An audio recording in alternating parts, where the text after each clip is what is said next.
Welcome to today's episode. Today, we are talking about personal branding and how to turn a personal brand into a company brand. We have a great guest today to help us talk about it. Brian, welcome to the show. Thank you, Eric. Stoked to be here. So, why don't we start off by you sharing just a minute or two about who you are and what you do? Yeah, so I'm a more or less lifelong entrepreneur after escaping investment banking almost 17 years ago.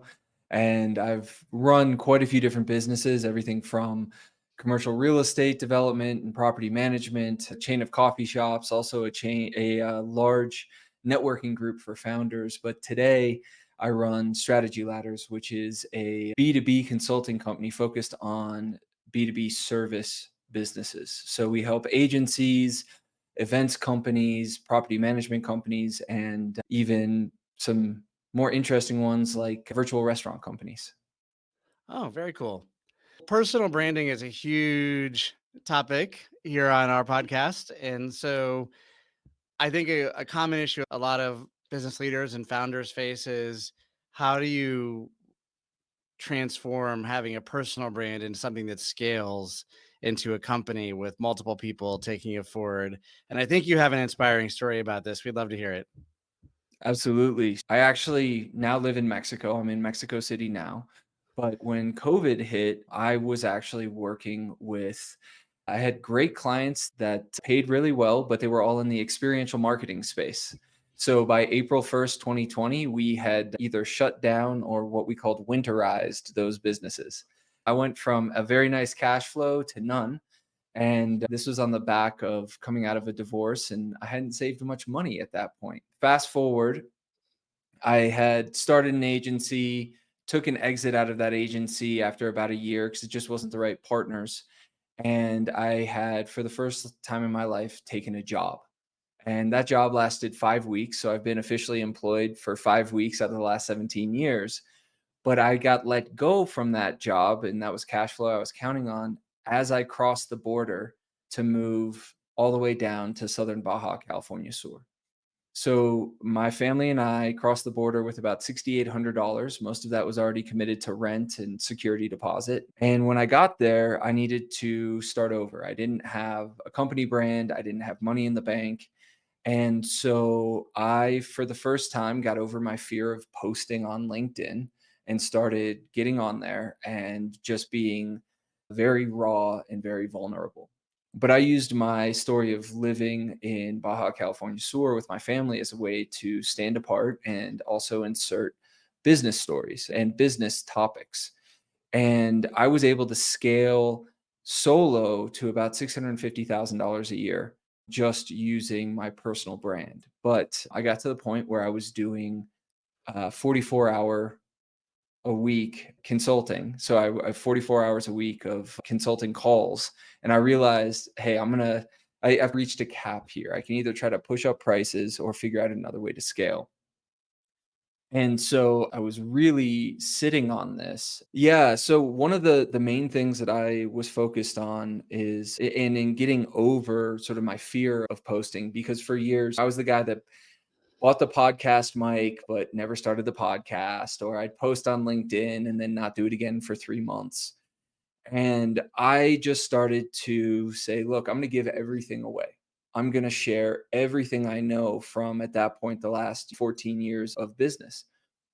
And so I shared stories, I shared a lot of my personal insights. But one of the things that I did is I realized, look, at the end of the day, power is polarity and polarity is power. So there was a lot of people, especially then and still now, the fluff fluencers, the ones that are out there posting about how to get big on LinkedIn, how to just really get the social numbers up. But the reality is none of that actually translates into anything that is a high ticket business. And so what I ended up doing is actually going in and breaking down. They would post, "Hey, I made this much money." And they'd put another post up and saying, "Oh, I spend 12 hours a day on LinkedIn." And I would do the breakdowns and I would show that their numbers don't add up.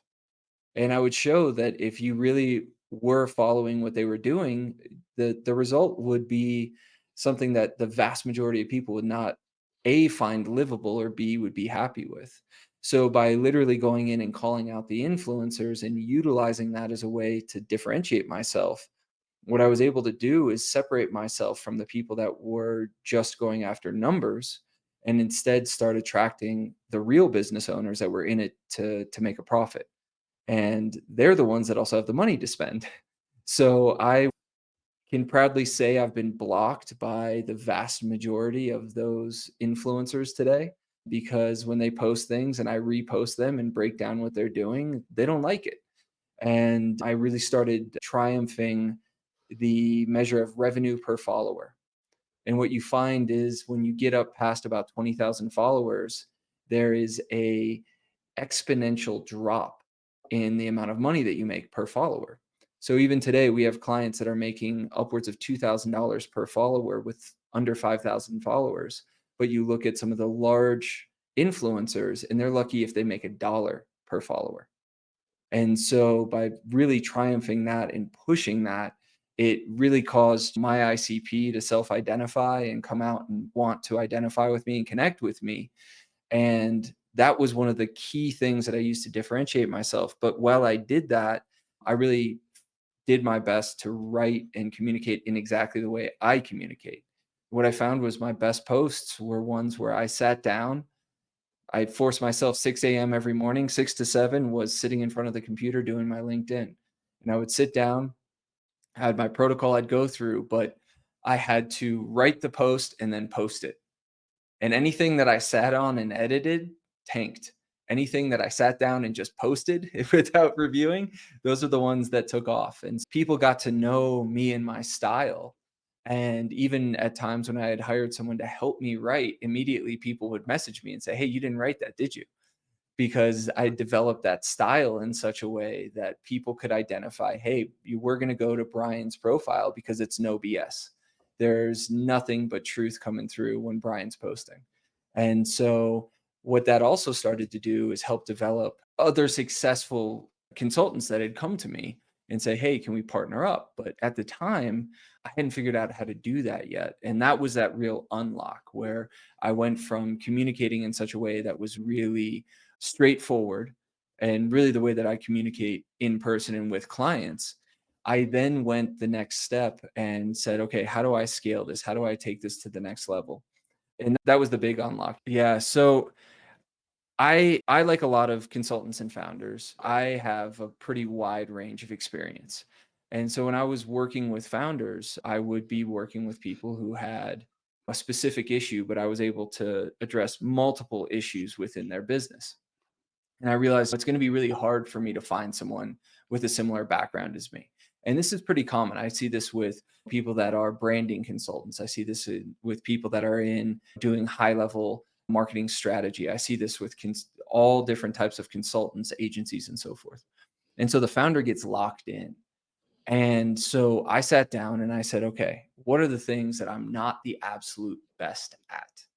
And so I realized, hey, I'm really excellent at these this small area, but all of these other things I'm working on, I'm not the best at, or I just hate doing them. I came from an investment banking background, and it's like pulling teeth to have me sit down in front of a spreadsheet today. And so what I did is I went out and found all of the experts that were extremely good at the areas that I was just pretty okay at.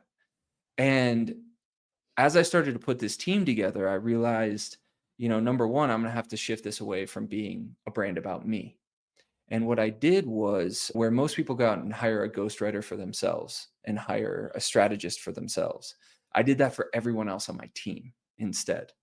And I specifically was targeting people who not only had a lot of experience in their space, but also a great following. So each one of these hires was not just a strategic hire insofar as helping them develop the clients' businesses, but also help develop our business. And so what we were able to do is now create an entire team of people who are experts where I was on a call with a prospect the other day and they said, "Oh, I just followed this person and this person because I saw they joined your team. And I know that if they're on your team, they're LinkedIn royalty." because at that point, what they're doing is what we've done is we've created a huge part of our business that is around media. And that's allowed me to do is many of my posts are highlighting my team now, and it's allowing me to fade into the background. My team now are the ones that are carrying this brand, where now people know when they go to strategy ladders, there's a team of people who are extremely good at what they do.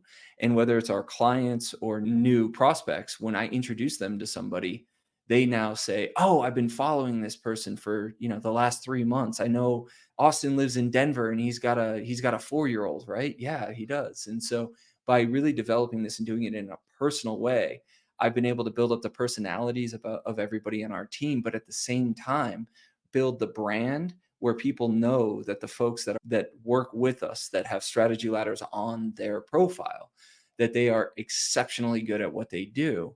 And so it's taken a lot of the pressure off of me, where now many of the leads that our company gets is no longer through my profile. We get just as many through a lot of the other people on our team now through their profiles, because I've been able to step away. And now, as we start launching new channels, podcasts, YouTube, and so forth, it's now having people go to that brand because they know that there's these phenomenal people associated with that brand. So where we hit the point of diminishing returns within LinkedIn, within just my account, we're now able to diversify that and also bring in different entry points, because some people don't necessarily identify with me, but they might identify with Douglas, who's based in Madrid and originally from Venezuela.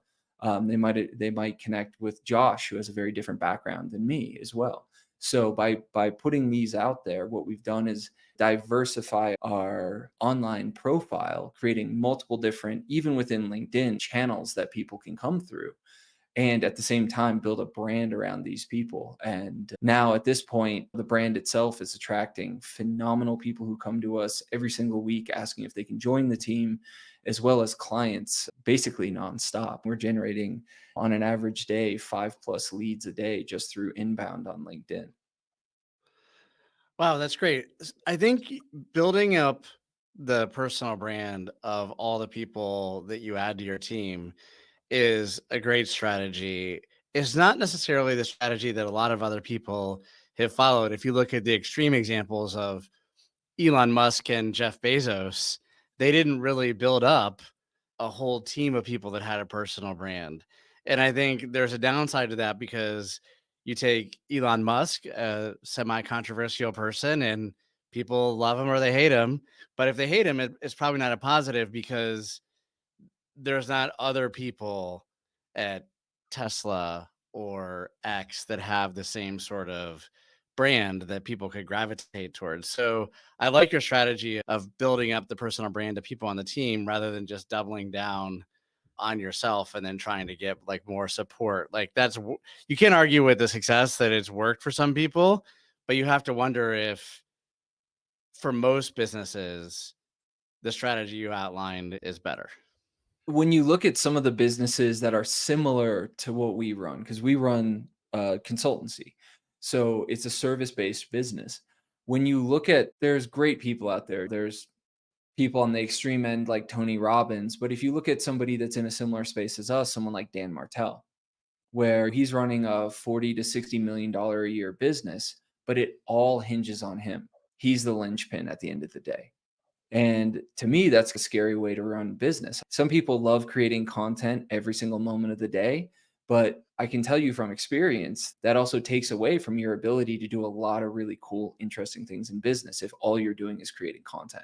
And so, as a CEO running a team of over 40 people at this point, which I should add, we just 2 days ago was the 3-year anniversary of my very first client in the business.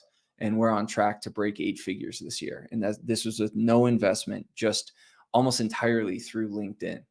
And by leveraging that diversity, I'm not creating that linchpin that someone like a Dan Martell or folks like that are creating for themselves. And if you look at how they got there, almost every single one of them broke 8 figures through paid ads. They didn't do it organically. We haven't paid for a single ad to date. We haven't paid for a placement. We haven't paid for anything. And that's one of the things that really differentiates us in our approach. Because while we do have paid coming in our future, by really focusing on it. It's a little bit like if you've only been in the gym for 3 months, it's probably not a good idea to start steroids. Yeah. So why not figure out how to first build out that strength, figure out how your ICP really works and do it organically, and then start juicing it with paid. And this approach is one that unfortunately we don't see a lot of people take, because even our clients that we work with, when we encourage them to take this approach, the concern is always, what if I spend all this money and time to develop someone's personal brand and then they leave?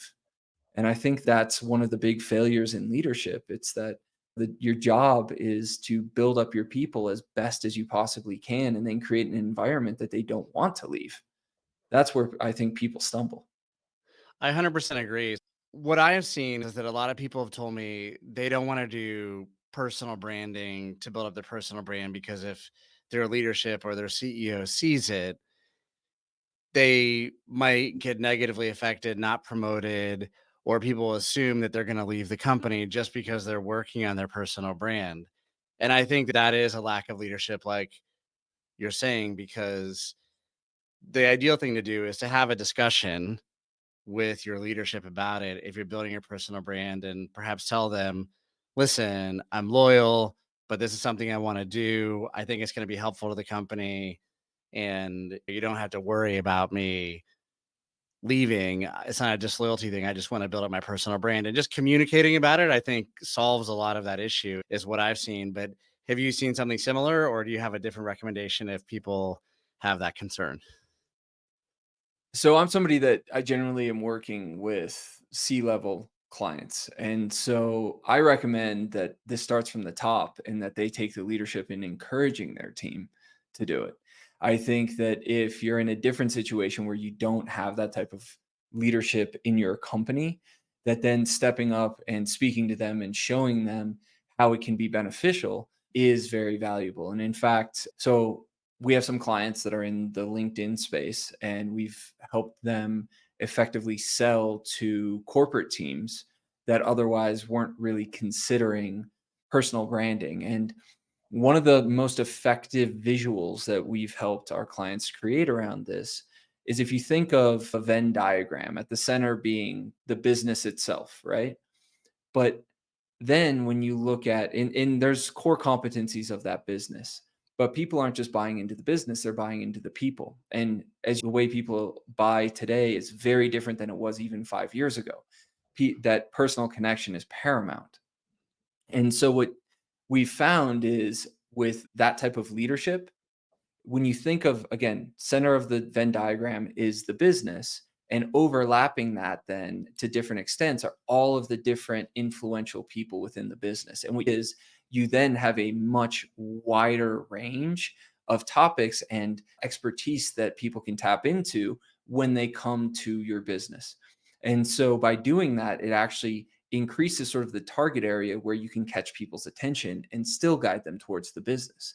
So I think if you can envision that, just the Venn diagram at the center and then all of these other circles of influence around it, that's one way that we've seen C-level convinced of this type of personal branding being effective.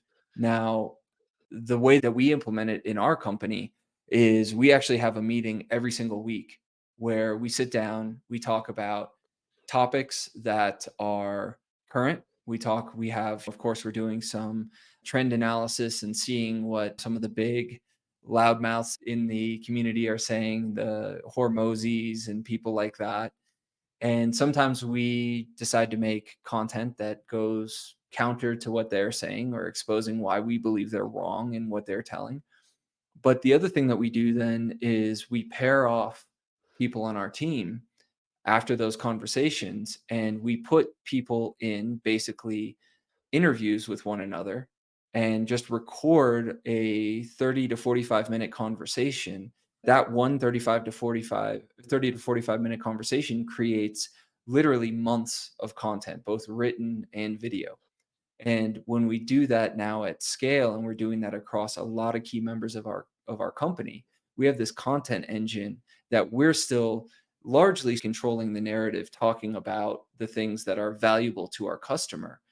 But it just takes a little bit of everyone's time and a dedicated writer and video editor to keep up. But it doesn't take much to implement it, but once you make it part of your company culture, then you're celebrating everybody's wins as well.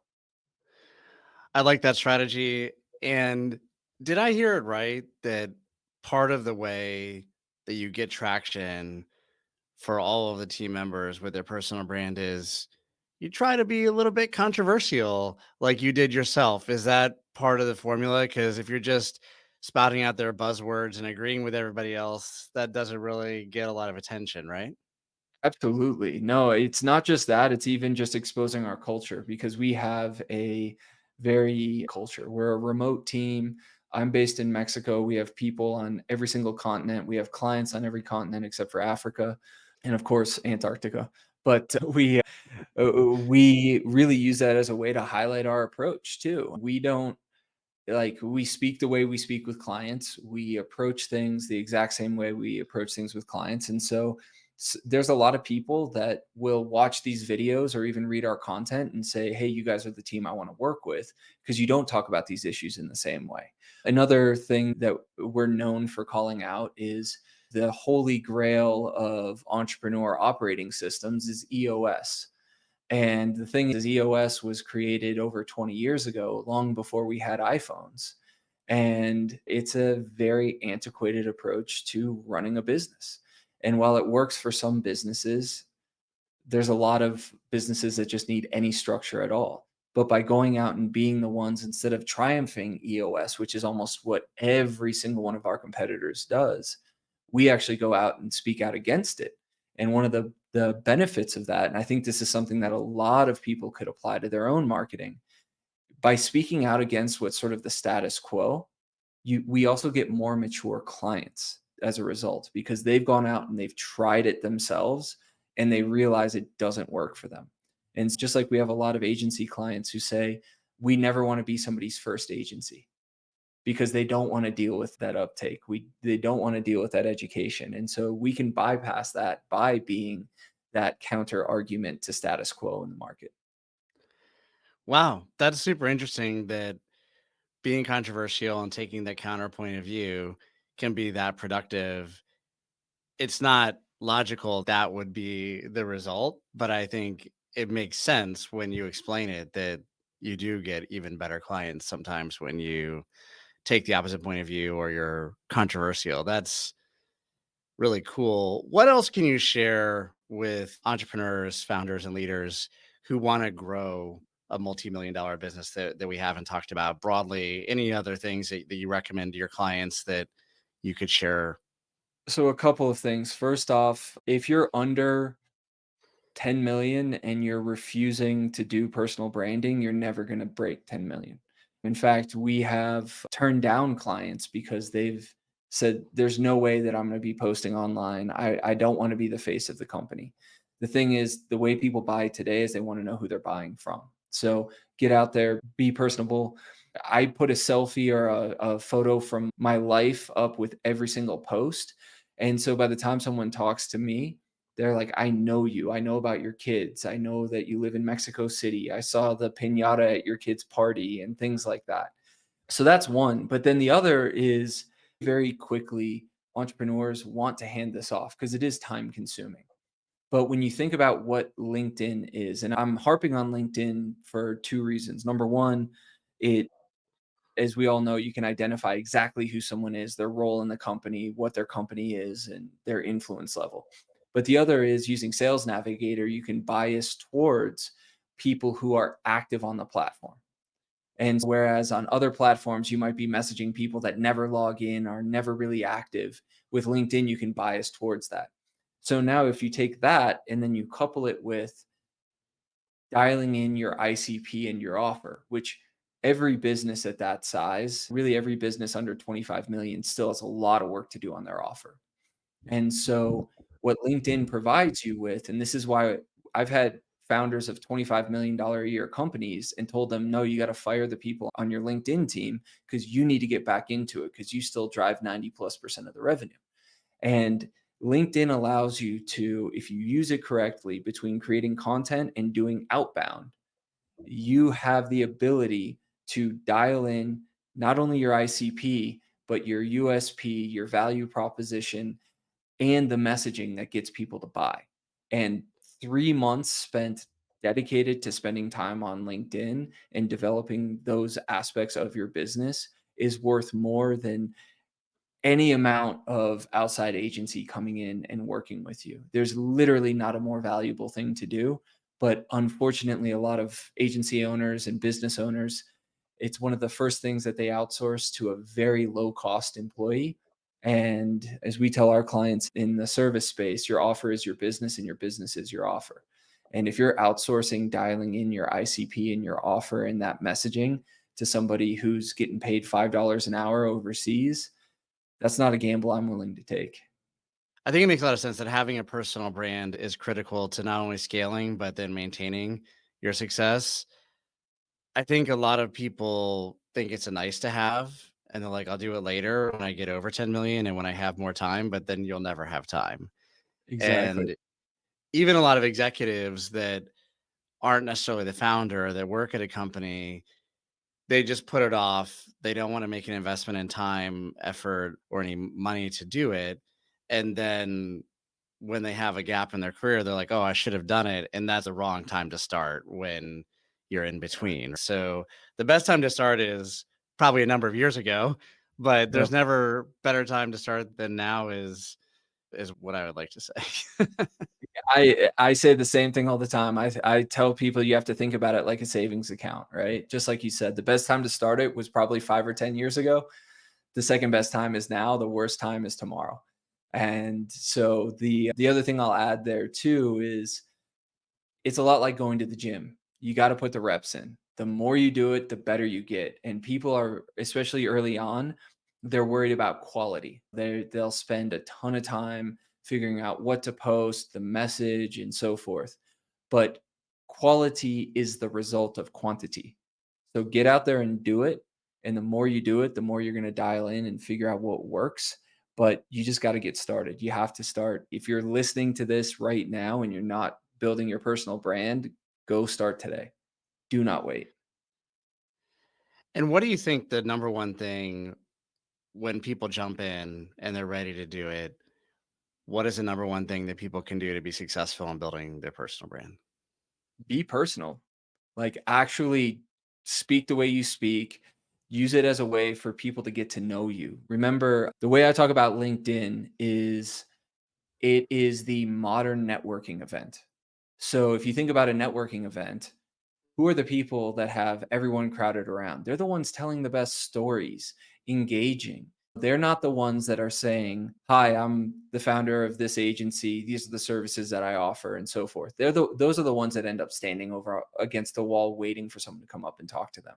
So be personable, do like I did, go hang out with fishermen, learn how to tell a good story, and get out there and remember that it's about being engaging. If you can write the most valuable post in the world, but if you don't have an engaging hook, it's still a crappy post. It's your job if you have something to share, work on making it interesting because whether that's online or in person, it's the exact same. People will lose interest if you're not interesting. Any final thoughts that you want to share that I didn't ask? I'll follow up on that and say, don't be boring and live an interesting life. It makes all this a lot more, a lot easier. I agree with that 1,000%. I'm going to link to your website and your LinkedIn in the show notes so people can easily get there and reach out if they want to connect with you and learn more about what you and your awesome team are doing. Really appreciate you being on the show today. Thank you. Awesome. Thank you, Eric. I appreciate it.